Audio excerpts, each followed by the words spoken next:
వందనాలండి. ప్రత్యేకముగా దేవుడు మరి ఒక పునరుద్ధానం ఇచ్చాడు, చాలా సంతోషం. గత వారములో మొట్టమొదటి పునరుద్ధానం నేర్చుకున్నాం. అనగా దుష్టుడైన, దుర్మార్గుడైన, గ్రహారాధికుడైన ఏ విచారకండి, అక్కడ ఒక వ్యక్తి, ఎవరో వ్యక్తి మనష్షే తన జీవితాన్ని చక్కబెట్టుకున్నాడు. కాబట్టి అందుకనే తన చెడు మార్గాన్ని విడిచి ప్రభువును హత్తుకొని ప్రభు దగ్గర తన పాపాలన్నీ ఒప్పుకొని రక్షింపడ్డాడు. కాబట్టి ఈ దినాన చూద్దాం.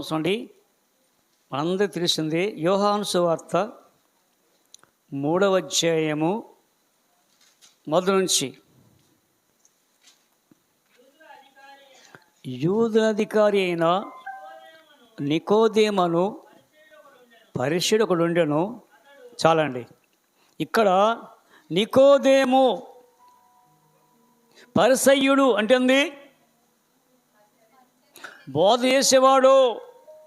ఆ దినాలండి పరిసయ్యులు, శాస్త్రులు, సద్దుకాయులు, హెల్లేనీయులు, స్తోయకులు చాలామంది ఉన్నారు. కానీ అందులో పరిసయ్యులు ఎక్కువ మంది.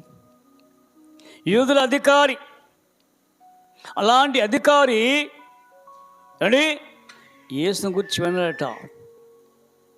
ఈ యొక్క పరిసయ్యుడు సన్హెద్రిన్ సభలో మెంబరు. అనగా ఆ దినాల నుండి అక్కడ మెంబర్స్ ఉంటారు, పార్లమెంట్ మెంబర్లు ఎలాగనో అలాగా. అందుకనే సన్హెద్రిన్ సభ అంటే చాలా నిక్కచ్చిగా ఉంటారు. అందుకనే సన్హెద్రిన్ సభలో ఓ వ్యక్తి తన భార్య కలంకం ఉంటే వాళ్ళేమన్నారు, ఎవరైనా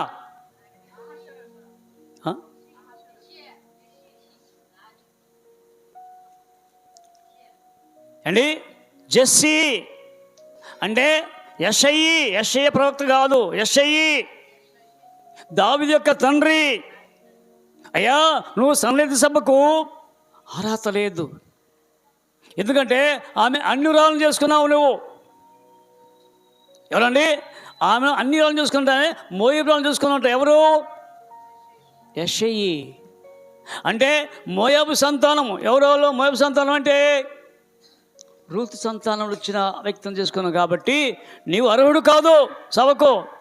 ఒలుకుంటావా? మేము ఒలుకో, లేకపోతే నీ సన్నిధి సభలో సభ్యత్వం లేదు. అంత కఠినంగా ఉన్నట్టు ఆ రోజుల్లో యూదుల్లో. ఇది అనుకోండి.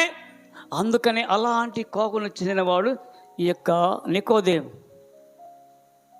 కాబట్టి నికో అంటుందండి, నికో చాలా చెప్పా, నికోలాయితు బోధ, నికోదేం ఎవరిని? ప్రజలను. నికో అంటే ప్రజలని, దేమంటే జయించేవాడు. అలాంటి వాడట రాత్రి వెళ్ళొచ్చాడు. ఎవరికి? ఎందుకు వచ్చాడు యేసు వద్దకు అంటే ముసలాడు అయినాడు. చూడండి, మంచి శాస్త్రగ్రంథం తెలుసు, గ్రంథంలో తెలుసు, ఆది కాలం నుంచి అంటే ప్రణం వరకు తెలుసు. ఎవరికి? ఈ పరిశుద్ధులకు కానీ శాస్త్రులు కానీ ధర్మశాస్త్రం బాగా తెలుసు. చిన్నప్పటి నుంచే అభ్యాసం అంటే చిన్నప్పుడే బాగా చదివి వాళ్ళు తెలియని విషయాలు ఉండదు. అలాంటి నికోదేము అనే పరిశుద్ధుడట ఏదొకొచ్చాడు. ఎందుకు వచ్చాడు? తన యొక్క జీవితం చక్కబెట్టుకోకుండా, తన జీవితం చెప్పుకోకుండా యేసు పొగుడుతున్నాడు. ఏమని? అయ్యా, నీవు దేవుడి నుండి వచ్చిన దేవుని కుమారుడైన బోధకుడైనా తెలుసు, దేవుడు నీకు తోడు కానీ ఈ సూచక్రియలు అద్భుతాలు ఎవరు చేయలేడు అంటే యేసు ప్రభు పొగుడుతున్నాడు. ఎవరు? ఇక పొగడతలు కుదరదట. మనకెంత పొగిడితే పొగిడి అనుకోండి పైకి వెళ్ళిపోతాం. కానీ దేవుడు అట్లా అనలా. కాబట్టి యేసు ప్రభు ఏమంటున్నాడు? 3వ వచనం. అందుకు యేసు అతనితో, ఒకడు క్రొత్తగా జన్మితేనే కానీ ఆ దేవుని రాజ్యమునకు అయ్యా ఓ నికోదేము, నీవు చాటుకొచ్చావు, కానీ అసలు రహస్యము బయట పెట్టకుండా పైకి మాత్రము ప్లాటరింగ్ అంటే ఏంది, స్తుతి చెల్లిస్తున్నావు. ముఖస్థుతి వద్దు మాకు, కానీ నీ ఎందుకు వచ్చావు నాకు తెలుసు అండి. దేవుని రాజ్యం కావాలట. ఎవరికి? నికోదేము కావాలి. ఈనాడు నీకేం కావాలి? నీకు దేవుని రాజ్యం కావాలని వచ్చింది మనం. అందుకని నికోదేము అంటున్నాడు, నికోదేము నీ వచ్చిన సంగతి తెలుసు, కానీ అండి ఎప్పుడు దేవుని రాజ్యం చేయాలంటే అండి రిబోర్న్గా క్రొత్తగా జన్మిస్తే కానీ అతడు దేవుని రాజ్యము చూడలేడని నీతో నిత్యము చెప్పుచున్నారు. అంటే ముఖస్థితికి చెప్పలా, అమ్మను బోధకుని చెప్పలా, కానీ ఒకడు క్రొత్తగా న్యూ బార్న్ ఎట్లా జన్మిస్తాడు అంటే ఆ కాలంలో అండి పాదమైన కాలంలో ఎలా చూడండి, పాదమైన కాలంలో బాప్టిజాలు ఉన్నాయా? ఉన్నాయా? లేవా? ఏం లేదు. ఇప్పుడు పాదమైన కాలంలో బాప్టిజాలు ఉన్నాయా? లేవా? ఉన్నాయంటే లేదండి. ఉన్నాయి లేవా? మొట్టమొదటి ఎవరు ఇచ్చారు బాప్టిజం? కాదండి.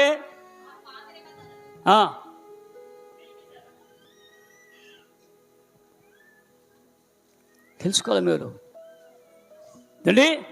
ఆ దినాల నుండి అది ఇశ్రాయేలు ప్రజలు ఎక్కడ బాప్టిస్తున్నారు? సముద్రములో అండి, ఎర్ర సముద్రములో. ఇంకా తర్వాత జెండ కింద జెండ పెట్టి జెండ కింద పోయి అంటే అన్నది అదొక విశ్వాసం. కాబట్టి ఇలాగా జరిగాయి బాప్టిజాలు. ఇప్పుడు పాత నిబంధనలో అంటే అది ఛాయ. ఏది అది ఛాయ అంటుంది? ఛాయ అంటే అర్థమండి నీడ. ఇప్పుడు నీడ కాదు, దృశ్యమే కనపడాలి. దృశ్యం అంటే ముఖాముఖిగా. కాబట్టి ఇక్కడ అందుకనే బాప్టిజం అనేది అక్కడ ప్రారంభమైంది అండి. చూడొకసారి అందుకనే అక్కడ ఇశ్రాయేలు ప్రజలకు కఠిన మనసు. కాబట్టి చూడండి యెహెజ్కేలు గ్రంథం 36:25. యెహెజ్కేలు 36:25. మీ అపవిత్ర యావత్తు పోవునట్లుగా నేను మీ మీద శుద్ధ జలము చల్లుదును. శుద్ధ జలం అంటుంది. ఏంటి ఆ శుద్ధ జలం? అండి మీ అపవిత్ర యావత్తు పోవునట్లుగా అంటే మీలో ఉన్న సమస్త దుర్నీతి పోవాలంటే నేను శుద్ధ జలం అంటే ఇది నా రక్తం అనే చల్లుతున్నా మీకు. శిలకరింపు అండి. ఏంటిది శిలకరింపు? ఏంటిది అంటే మీ అపవిత్ర పోనట్లుగా మీ మీద శుద్ధ జలం అంటుంది. ఎప్పుడైతే నీవు తల మీద శిఖరిస్తావో అదంతా అభిషేకం అభిషేకం అభిషేకం అంట. నీలో ఉన్న దుర్నీతి అంతా పోతుంది. అంటే యెహెజ్కేలుతో మాట్లాడు, యెహెజ్కేలు చెప్పు ఇశ్రాయేలు ప్రజలకు, చాలామంది బాగా చూసుకోలేదు కదా, కాబట్టి శుద్ధ జలం జల్లు. దేనికి? మీ అపవిత్ర యావత్తు పోడ్లా నేను మీ మీద శుద్ధం చేయలేదునా? మీ మీద శుద్ధ జలము చల్లుదును. మీ విగ్రహం వలన మీకు కలిగిన అపవిత్రత అంతయు తీసివేసేదను. విగ్రహారాధన అంటే నీలో ఏమైతే ఎక్కువ ఏం ప్రేమిస్తో అదే విగ్రహారాధన అని ఇస్తామండి. ఇంకేం విగ్రహాల? వ్యభిచారము, దొంగతనము, మోసము, అబద్ధము అంటే ఇవన్నీ కూడా విగ్రహానికి ఉందే. కాబట్టి మీ విగ్రహంలో దాన్ని తీసేస్తానా? నూతన ఉదయం అంటే ఎట్లా వస్తుంది? నూతన ఉదయం నూతన ఎట్లా వస్తుంది అంటే చూడొకసారి హెబ్రీ పత్రిక చూడండి 10వ అధ్యాయము 19వ వచనం. 10:19.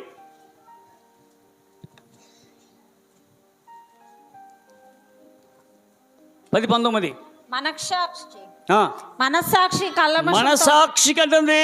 నీ మనసు అంది సాక్షి అంటే అంది. మనసాక్షి ఉందా అందరికి? ఏంటది? కాన్షియన్స్ అంటే లోపల అంతరాత్మలో ఒకటి ఉందంట. ఒకటేమో చెయ్యి అంట, ఒకటేమో చేయొద్దు అంట. ఇప్పుడు పాపం చేయడానికి వెళ్తున్నాం అనుకోండి, వదంట ఏం పనులు చెయ్యి అన్నదంట, వద్దు. అందుకనే అండి ఆ యొక్క ఏసేపట ఇంతకాలం బలం చేస్తుంది, కానీ కాన్షియన్స్ అంటే అంతరాత్మట్లో అయ్యో గద్దిస్తుందిగో, నువ్వు నా బిడ్డవు కాబట్టి పాపం చేయడానికి వీలు లేదు. అందుకనే మనసాక్షికి కల్మషం అంటుంది. కల్మషం అంటుంది అంటే మురికి అంటకుండా, కల్మషం తోచకుండానట్లు ప్రోక్షింపబడిన హృదయం ప్రోక్షణ అంటుంది. ఇదే ప్రోక్షణ, శిలకరింపు అంటే హృదయం అండి. లోపల ప్రోక్షణ అంటుంది, నీ లోపలికి ఎన్ని పోతుందట ఆ యొక్క ప్రోక్షణ. అంటే రక్త ప్రోక్షణ అంటుంది. ఇదే యేసు రక్తము. అది ఏసండి, యేసు రక్తము ప్రతి పాపం నుండి పవిత్రం చేస్తుంది. నిర్మలమైన ఉదకముతో, నిర్మలమైన ఉదకముతో. ఏంటా ఉదకము అంటే? ఉదకం అంటే నీరు. ఏం ఉదకం చూడండి ఒకసారి ఆలోచించండి. ఎఫెస్ పత్రిక 2వ అధ్యాయము, ఎఫెస్ పత్రిక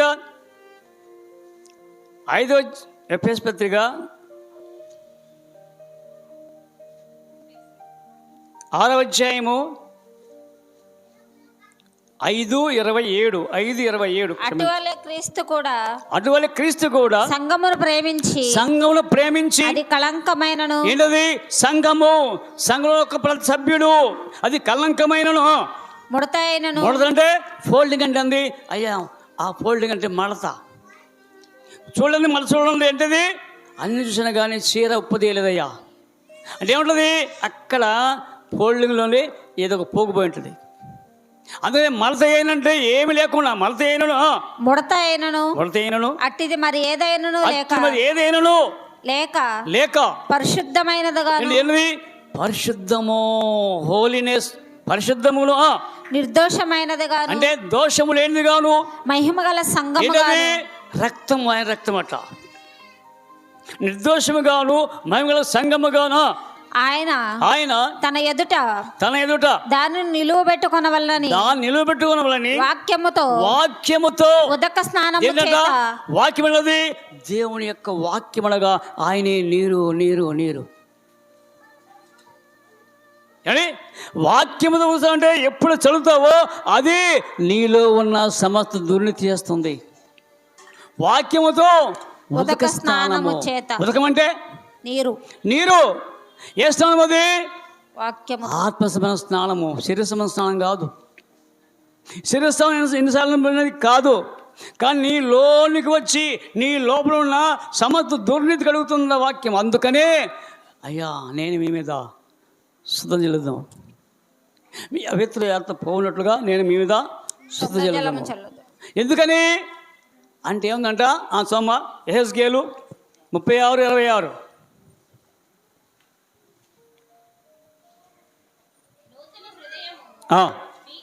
నూతనది మీకు ఇచ్చేదను.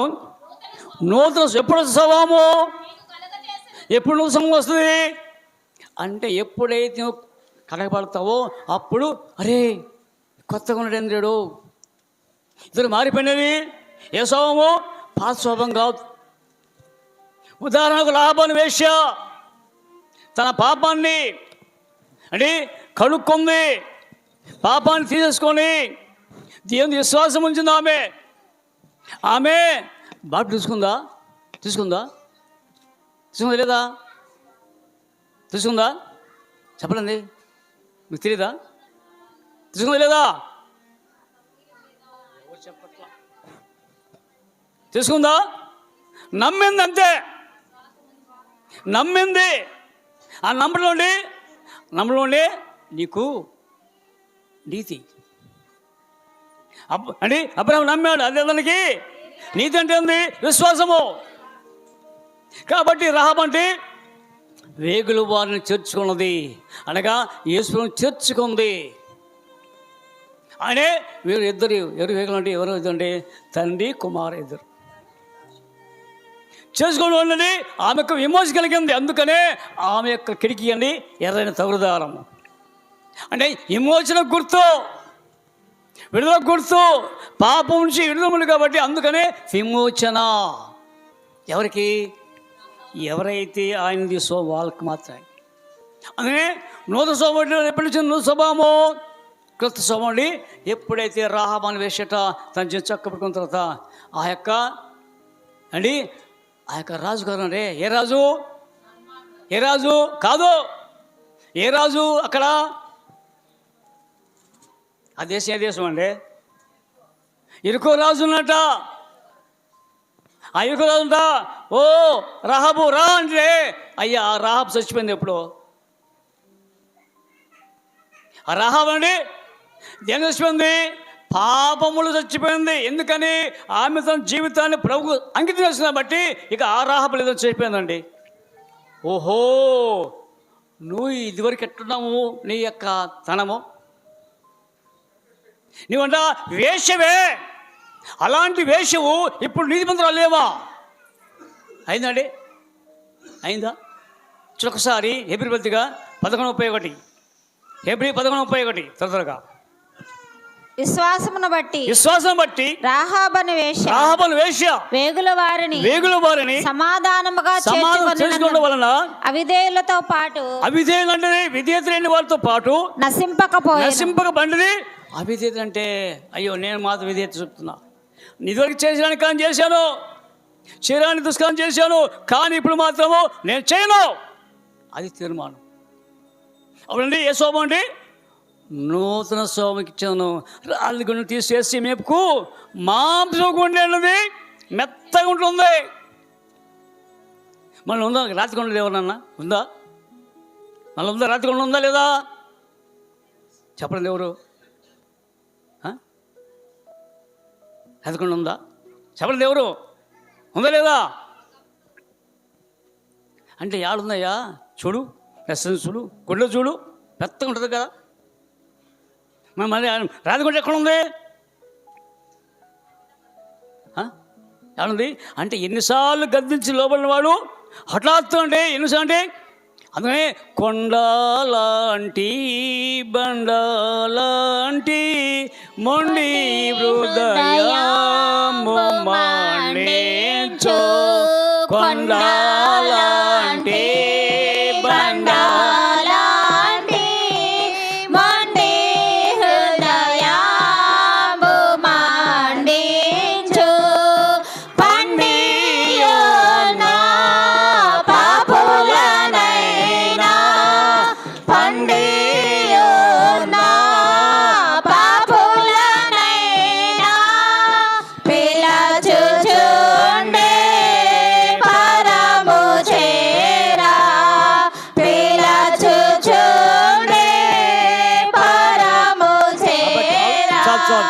అంటే ఇక్కడ మనలో ఉందంటండి. ఎన్నిసార్లు వాక్యం చెప్పినా కానీ ఆ యొక్క వాక్యం దాటిపోతుందట. కాబట్టి ఇప్పుడు ఆ యొక్క దాటిపోయే ఆ రాయిని ఏం చేస్తుందట? అందుకనే వాక్యమైన రాయట ఆ యొక్క రాతిని కరిగిస్తుంది. ఏదండి నీలో ఉందే ఆ రాయి, మొండి హృదయం ఉందే, ఎన్నిసార్లు చెప్పినా కానీ మారు మనసు లేదు అండి. ఇలా చెప్తా ఉంటాడు కానీ అయితే ఈ యొక్క నూతన సంస్థలో నూతన ఆత్మ కలిగి ఉంటావా? అందుకనే యోగ గ్రంథం రాస్తున్న యోగ గ్రంథంలో అండి జలములంట రాత్రి ఏం చేస్తుంది? జలములు రాత్రి ఏం చేస్తుందండి? జలములు ఏం చేస్తుంది? పెద్ద రాళ్ళు ఇసుకట్టొస్తుంది, ఇసుక రాళ్ళు అని కరుగుతాయి రాళ్ళు అంటే ఉదాహరణకు మన ఉదయం అట్లా ఉన్నాయి కాబట్టి అందుకనే అయ్యా మీ మనస్సాక్షికి కల్మషం చదువుకున్నట్టు ప్రోక్షపడడం గలవారై చమా హెబ్రీ పత్రిక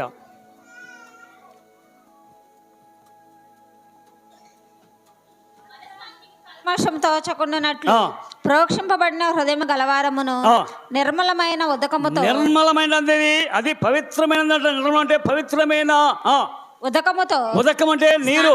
స్నానం అంటే అదే వాక్యముతో నువ్వు మునిగావే, వాయిస్ అలకరించావే. శరీరంలో గలవారమునై ఉండి విశ్వాస విషయములో సంపూర్ణ నిశ్చయత కలిగి. ఏంటదా విశ్వాసం సంపూర్ణం అంటే ఇక వెనకంజి వేయడానికి కుదరదు. ఒకసారి తీర్మానించుకున్న తర్వాత మళ్ళా కుక్కతను వాదినట్టు కాదు, పంది కడపడుతుంది బొర్రతున్నట్టు కాదట. నిక్కచ్చి ఉండాలి, అది విశ్వాసం అంటే. అదే అండి బాప్టిజం అంటే. సంపూర్ణ నిశ్చయత కలిగి యథార్థమైన హృదయముతో మనము దేవుని సన్నిధానము చేరుదమా. వాగ్దానం చేసిన వాడు నమ్మదగిన వాడు గనుక మన నిరీక్షణ విషయమై మనం ఒప్పుకొనినది. కాబట్టి నిరీక్షణ లేవని నేను దేవుని వెళ్తాను. అందుకని చూడండి హెబ్రీ 9:14. హెబ్రీ 9:14. నిత్యుడుగా ఆత్మ ద్వారా. నిత్యుడు అంటే ఏనండి? ఆత్మ అండి. నిత్యుడుగా ఆత్మ అంటే పరిశుద్ధ ఆత్మ ఎప్పుడు నిన్ను పాలన చేస్తుంది. మార్పు చెందుతావా? ఎంతకాలం వస్తావు అని వాక్యం వింటావు, కానీ నీ ఉదయం మారట్లా. అంటే రాతిగుణ ఉండే ఉంది కాబట్టి ఎంతకాలం నీలో ఈ యొక్క రాతిగుణం పెట్టుకుంటావు. అందునే పరిశుద్ధాత్మ ద్వారా, ఆత్మ ద్వారా, నిత్యుడగు ఆత్మ ద్వారా. నిత్యుడు అంటే ఎప్పుడు ఉండదు ఆత్మ, పరిశుద్ధాత్మ బలం చేస్తుంది. రక్షణ పడతావా? వస్తావా? ఈసారి వస్తావా? పాపను ఒప్పుకుంటావా? అదే చాలా కాలం సమీపం ఉంది, ఎప్పుడు వస్తుందో తెలియదు. కాబట్టి నిత్యుడు తండ్రి ఆత్మ ద్వారా తన్ను తాను దేవునికి నిర్దోషినిగా అర్పించుకొనిన క్రీస్తు యొక్క రక్తము. ఎందుకని అంటే యేసు ప్రభుట పరలోకం దిగి వచ్చాడు. నిత్యుడు తండ్రి ఆత్మ ద్వారా తను తాను నిర్దోషిగా, దోషం లేని ఏం చేయడం వచ్చి తన్ను తాను దేవునికి నిర్దోషినిగా అర్పించుకొనిన క్రీస్తు యొక్క రక్తము నిర్జీవ క్రియలను విడిచి. నిర్జీవ అంటే జీవము లేని క్రియలు. ఏం చేస్తున్నావు? ఆ జీవన క్రియలు అంటే నిర్జీవ క్రియ విడిచి, నిర్జీవ క్రియలను విడిచి జీవము గల దేవుని సేవించుటకు మీ మనస్సాక్షి మీ అంటే ఉంది. మీ అంటే మనము. మీ అంటే మీ అంటే మీ మనస్సాక్షికి మీ మనస్సాక్షికి ఎంతో ఎక్కువగా ఉన్నది, ఎంతో ఎక్కువగా శుద్ధి ప్రతి ఆదివారం శుద్ధి చేస్తుంది. కానీ నువ్వు స్నానం చేస్తావు, మళ్ళీ బతుకుదరదట. అందుకనే నికోదేమా రక్షణ అంటే ఎట్లయ్యా, ఎలా జన్మించాలా? మళ్ళీ తల్లి గర్భంలోకి మళ్ళీ నేను ముసలివాడిని కదా, ఆ ముసలివాడు మళ్ళీ తల్లి గర్భంలోకి వెళ్ళి ఎలా జన్మిస్తాడు? నీకు తెలియదా? అన్నప్పుడు అట్లా చూడొకసారి యోహాను సువార్త 3వ అధ్యాయము. అందుకు నికోదేము ముసలివాడునైనా రెండవ మారు తల్లి గర్భమందు ప్రవేశించి జన్మగలడా? ఒక నీటి మూలముగాను ఆత్మ మూలముగాను జన్మిస్తేనే కానీ. చూడండి అయ్యా, ఒక నీటి మూలంగా ఆత్మ మూలంగా. నీటి మూలం ఉంటుంది అని అందరూ చూసినట్లుగా. మరి ఆత్మ మూలంగా అంటే హృదయం విశ్వసించుట. రావడం వెళ్ళండి విశ్వసించింది అంటే మనకు అవసరం లేదని ఇక్కడ వాళ్ళు నీటి మూలముగాను ఆత్మ ఉంటే నీ ఆత్మట ఒక్కసారి శోధిస్తుంది. ఓ జాగ్రత్త, నీవు నీ ఆత్మలో దేవుని ఆత్మ నీలో ఉండాలా. కాబట్టి ఎప్పుడుది మాట విన్నాడో, ఏంటి ప్రభువా ఎలా అన్నప్పుడు అంటాడు, అయ్యా ఇదిగో 2 చూస్తాడు, నీటిములుగా ఆత్మముగా. రెండవది సమ్మా, ఒకడు నీటి మూలముగాను ఆత్మ మూలముగాను జన్మించితేనే గాని దేవుని రాజ్యంలో ప్రవేశింపలేడని. దేవుని రాజ్యం అంటే అది ప్రవేశించాలంటే ఇక కుదరదు. నీతో నిశ్చయముగా చెప్పుచున్నాను, శరీరం మూలముగా జన్మించినది శరీరమును, ఆత్మ మూలముగా జన్మించినది ఆత్మయే ఉన్నది. అయ్యా ఓ నికోదేము, నువ్వు శరీరం మీద తెల్లతో జన్మించావు కదా, అది వేరు. కానీ ఆత్మ అంటే నీవు తెలుసుకొని ఇది తప్పు, ఇక చేయను, నా జీవితంలో ప్రభువును కలిగి ఉన్నానని ఒప్పుకుంటావో అదే నీ ఆత్మ ద్వారా. కాబట్టి ఆలోచిస్తున్నావా? నీకో దేవుని మాట్లాడిన దేవుడు ఈనాడు నీతో మాట్లాడుతున్నాడు. కాబట్టి ఇప్పుడు ఎప్పుడైతే అట్లా అన్నాడో అప్పుడు మరి ఎట్లా కొత్త జన్మ ఎట్లా అన్నప్పుడు చూడవలసింది. 2 కొరింథీ పత్రిక 5వ అధ్యాయం 17 వచనం ముగిద్దాం. 5:17 కాగా ఎవడైనను అంటే ఇఫ్ ఎనీ మ్యాన్ అంటే but if any man be in క్రీస్తు ఈజ్ ఏ న్యూ క్రీచర్ అనేది ఎవడైనా క్రీస్తు నందంటే క్రీస్తు నందున్న అందు అర్థం ఏంటి? క్రీస్తులో లో ఇన్ అంటే డూ మూవీలు ఏంటది తెలుసా మీకు? ఏ వ్యక్తులు రావు నిన్ లో నన్ను అంటుంది నీ లోపల ఎప్పుడైతే అని క్రీస్తు నందంటే క్రీస్తులో ఎవరు బాలను అయి ఉంటే క్రీస్తు నందున్న ఎడల వాడు నూతన సృష్టి. క్రొత్త జన్మ అంట. క్రొత్త జన్మ అనే ఇదా అంటే ఈ మనిషి మారిపోయాడయ్యా. ఇదొక మనిషి కాదు, ఈ మనిషి స్వభావం మారిపోయింది. అంటే అప్పుడు నవీన స్వభావము, క్రొత్త స్వభావం.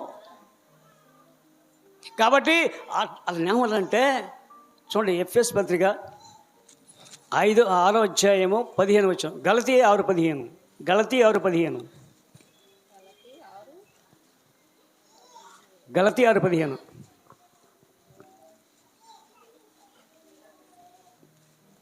గలతీ పత్రిక 6:15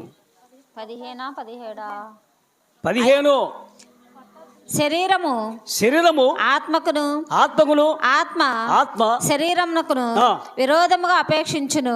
ఇవి ఒకదానికొకటి వ్యతిరేకముగా ఉన్నవి గనుక 6:15 గలతీ 6:15 కొత్త సృష్టి పొందుటయే గాని సున్నతి పొందుట ఎందేమి. ఓ నికోదేము, నేను సున్నతి పొందే కదలంట. క్రొత్త సృష్టి పొందుడే అంటే నవి అంటే క్రియేషన్. ఆకాశం దేవుని క్రొత్త సృష్టి. ఎప్పుడు ఒకసారి ప్రాణగ్రంథం 21 మొదటి ప్రకటన 21 అధ్యాయము 1 వచనం.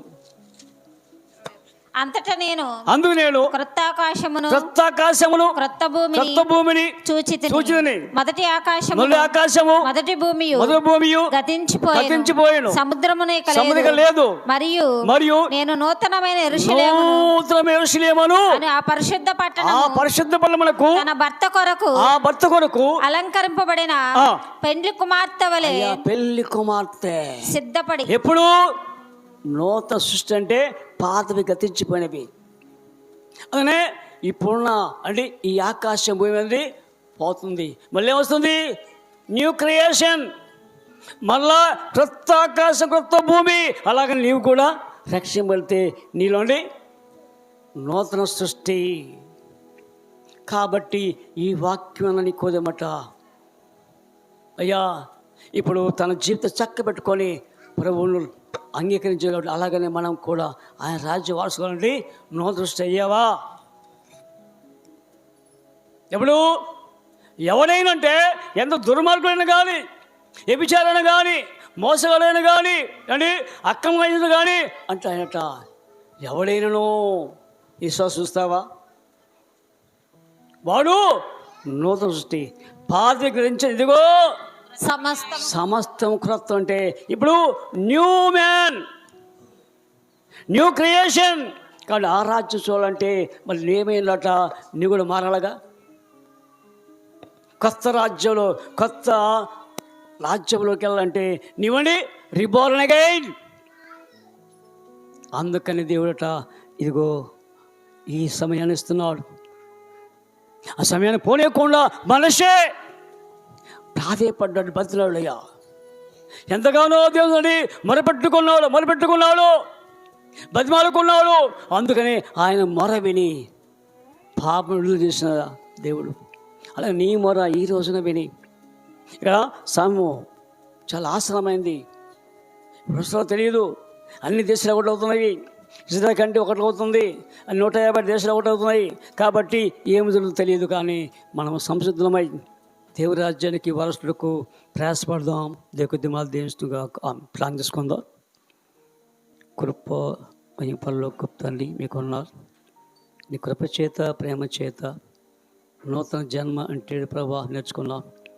గత వారంలో ప్రభా మనిషిని మా ముందుంచి మనిషి తన పాపాన్ని ఒప్పుకొని ప్రభా నవీన జీవితం పొందినట్టుగా చూస్తున్నాం. అలాగనే ప్రభా నికోదేవుని ప్రభా మా ముందుంచి ప్రభా నికోదేమైతే నామకార్థంగా వచ్చి కూర్చొని వెళ్ళి అనేక బోధిస్తున్నాడు, కానీ ప్రభా తన జీవితాన్ని చక్క పెట్టుకొని ఆశ కలిగి ప్రభా వృద్ధాప్యంలో ప్రభా నీ మందికి వచ్చి ప్రభా నీతో కలిసి మాట్లాడే ప్రభా మేము కూడా ప్రభా మా వయసు అంతా తగ్గిపోతుంది, ఇప్పుడైనా ప్రభా నీ ఎద్దుకు వస్తే ప్రభా మాకు క్షమాపణ ఉంది, మా హృదయం మారుతుంది ప్రభా, మా మీద నీ యొక్క శుద్ధ జలం చల్లండి, మా పిత్ర యావత్తు పోనట్లు ప్రభా ఇదిగో శుద్ధను చెల్లి నూతన హృదయాన్ని నూతనాత్మ నూతన బలం దయచేయమని కూడి వచ్చిన బిడ్డలను మాట్లాడిన దేవా ప్రతి ఒక్కరిని జ్ఞాపకం చూసుకొని ప్రతి ఒక్కరిని నింపి నడిపిన సాయం దయచేయమని యేసుక్రీస్తు నామమున ప్రార్థిస్తున్నాం తండ్రి, ఆమేన్.